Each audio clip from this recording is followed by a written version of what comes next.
ഓം ശ്രീനാരായണ പരമ ഗുരവേ നമഃ. ഗുരുമാർഗത്തിലേക്ക് അവർക്കും സ്വാഗതം. നമ്മൾ ഇന്നത്തെ കാലത്ത് പ്രധാനമായിട്ടും ചിന്തിക്കേണ്ടുന്നതും ആയിട്ടുള്ളൊരു കാര്യം, ഇപ്പോൾ സമൂഹത്തിൽ മിക്കവാറും ആളുകൾ ഏത് കാര്യത്തിനും ശ്രീനാരായണ ഗുരുദേവൻ്റെ പേര് വലിച്ചഴയ്ക്കാറുണ്ട്. എന്തുകൊണ്ടാണ് ഗുരുവിനെ സമഗ്രമായി നമുക്ക് മനസ്സിലാക്കാൻ പറ്റാതെ പോകുന്നത്? ഗുരുവിനെ എല്ലാ തലത്തിൽ നിന്നുകൊണ്ടും മനസ്സിലാക്കാൻ പറ്റാത്തത് കൊണ്ടാണ് ഭാഗികമായി ഗുരുവിനെ എടുത്ത് പലരും പ്രയോഗിക്കുന്നത്. ഗുരു ഇങ്ങനെ പറഞ്ഞിട്ടില്ല, അല്ലെങ്കിൽ ഗുരു അങ്ങനെ ചെയ്തിട്ടില്ല. അപ്പോൾ നമ്മൾ ഇന്ന് ഭാരതത്തിൻ്റെ മൊത്തം മഹർഷിമാരെ നമ്മൾ എടുത്തു കഴിഞ്ഞാൽ അവരാരും ചെയ്യാത്ത, ചിന്തിക്കാത്ത സമഗ്രമായിട്ടുള്ള ഒരു ദർശനം മാനവരാശിക്ക് ഗുരുദേവൻ നൽകിയിട്ടുണ്ട്. പക്ഷെ നമ്മുടെ ഈ കൊച്ചു കേരളത്തിൽ വളരെ സങ്കുചിതമായി ചിന്തിക്കുന്ന കുറേ ആളുകളുണ്ട്. അത് ജാതിയുടെയും മതത്തിൻ്റെയും വർണ്ണത്തിൻ്റെയും വർഗത്തിൻ്റെയും രാഷ്ട്രീയത്തിൻ്റെയൊക്കെ പേരിൽ ഉപജീവനം നടത്തുന്ന ആളുകളാണ്. അവരെപ്പോഴും വളരെ കണ്ണിങ്ങാണ്, സ്വാർത്ഥമതികളാണ്. അവർക്ക് അവരുടെ പോക്കറ്റ് വീർപ്പിക്കുക എന്ന് മാത്രമേ ഉള്ളൂ. അതുകൊണ്ട് തന്നെ ഗുരു എന്ന ആ ഒരു പ്രതിഭാസത്തെ, ഗുരുവിൻ്റെ ദർശനത്തെ മറ്റുള്ളവരിലേക്ക് പകർന്നു കൊടുക്കുവാൻ അവർ മടി കാണിക്കുന്നുണ്ട്. ഗുരു ഈ മാനവരാശിക്ക് നൽകിയ മഹിതമായ സന്ദേശം, സനാതനമായിട്ടുള്ള നമ്മളുടെ മഹർഷിമാർ നൽകിയിട്ടുള്ള ആ സന്ദേശം തന്നെയാണ്.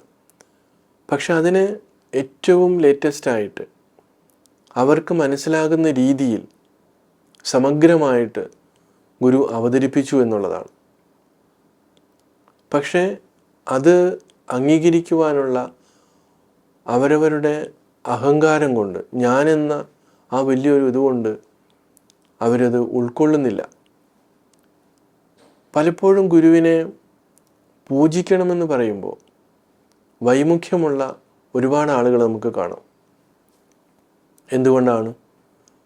ഇപ്പോൾ വ്യാസനെ അല്ലെങ്കിൽ ഉദ്വാലക മഹർഷിയെ, ആദിശങ്കരാചാര്യരെ, അതുപോലുള്ള ഗുരുക്കന്മാരെയൊക്കെ പൂജിക്കണമെന്ന് പറയുമ്പോൾ അതിനാർക്കും ഒരു മടിയില്ല.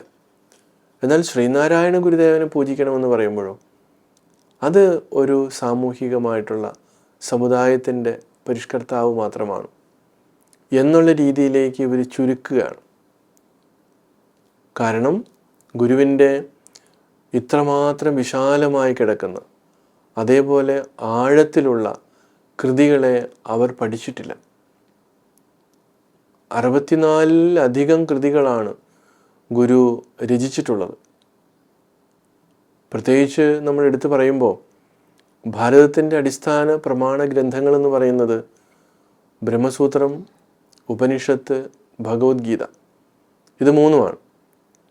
വേദങ്ങളിൽ നിന്ന് ജ്ഞാനത്തിന് മാത്രം പ്രാധാന്യം കൊടുത്തുകൊണ്ടുള്ള കാര്യങ്ങളെ എടുത്തുകൊണ്ടാണ് വ്യാസൻ ബ്രഹ്മസൂത്രം രചിച്ചത്. ആ ഗ്രന്ഥത്തിൽ 555 സൂത്രങ്ങളാണുള്ളത്. എന്നാൽ അതിന് ഒരുപാട് ആചാര്യന്മാർ, പിന്നീട് വന്നിട്ടുള്ള ആചാര്യന്മാരൊക്കെ വ്യാഖ്യാനങ്ങൾ രചിച്ചിട്ടുണ്ട്, ചില കൂട്ടിച്ചേർക്കലുകൾ നടത്തിയിട്ടുണ്ട്. എന്നാൽ അതേപോലെ ഒരു കൃതി ശ്രീനാരായണ ഗുരുദേവനല്ലാതെ വേറൊരു മഹാത്മാവും ഭാരതത്തിൽ രചിച്ചിട്ടില്ല എന്നുള്ളതാണ്. അതേ ഭാഷയിൽ, അതേ ആഴത്തിൽ അങ്ങനൊരു കൃതി ഗുരു രചിച്ചിട്ടുണ്ട്. അത് ഈ കേരളത്തിലെ ഗുരുഭക്തന്മാർക്കുൾപ്പെടെ പലർക്കും അറിയില്ല എന്നുള്ളതാണ്. അപ്പോൾ അതിന് ഒക്കെ തീർച്ചയായിട്ടും ഈ സങ്കുചിതമായിട്ടുള്ള മനസ്സുള്ളത് കൊണ്ടാണ് ഈ കാര്യങ്ങളൊക്കെ മറ്റുള്ളവരിലേക്ക് എത്തിക്കാതിരിക്കുന്നത്. അതിനകത്ത് പറഞ്ഞിരിക്കുന്ന കാര്യം എന്താണ് എന്ന് നമ്മൾ പഠിക്കണം.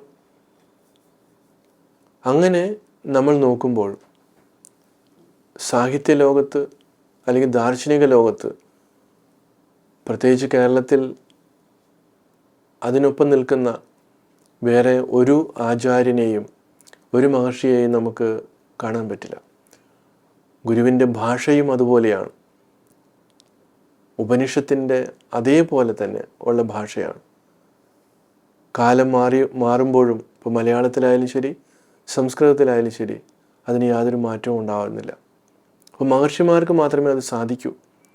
അപ്പോൾ ശ്രീനാരായണ ഗുരുദേവനെ ആ തലത്തിലുള്ളൊരു മഹർഷിയാണെന്ന് അംഗീകരിക്കുവാൻ ഈ കേരളത്തിലെ ഈ സങ്കുചിതമായിട്ടുള്ള മനസ്സുള്ള ആളുകൾക്ക് എന്നാണോ സാധിക്കുന്നത്, അന്നായിരിക്കാം ഒരുപക്ഷെ കേരളത്തിൻ്റെയൊക്കെ ആ ഒരു നവോത്ഥാനം പൂർണ്ണമാകുക. തീർച്ചയായിട്ടും നമുക്ക് ശ്രമിക്കാം. ഏവർക്കും നമസ്കാരം.